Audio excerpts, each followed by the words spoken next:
Is your localized imaging orchestration apps broken by the Image Library DLL? I'm Sophie Chen, a Windows system specialist. Let's walk through the automated process to fix your installation.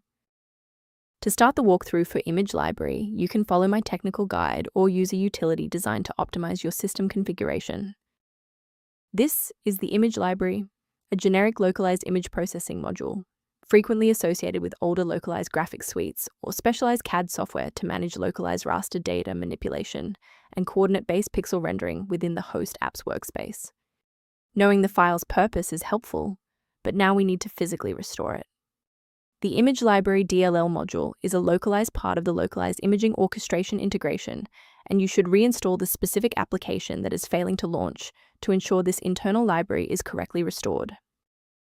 When the primary installation path fails, a more surgical approach to checking your system's environmental variables is required. A quick reboot can determine if the error is transient. While it won't fix a deleted file, it can re-establish the connection between your software and the image library file if the path was temporarily busy. Make sure to save your spot by bookmarking this video or hit the like button before you restart so you don't have to search for it again. Rebooting was just the start. Now, let's apply the core fix in this third step. Feel free to pause the video if you need a second to navigate. Rebooting didn't reconnect the runtime links, so let's go into the control panel and refresh the library files. First, go to Control Panel, then select Programs and Features. Second, find every Microsoft Visual C++ redistributable, 2005 through 2022.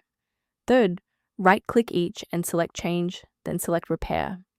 If that fails, download the latest all-in-one VC++ redistributable package from Microsoft's website. Please note that for DLL files with numbers, the number tells you which version to repair. For example, 120 equals 2013.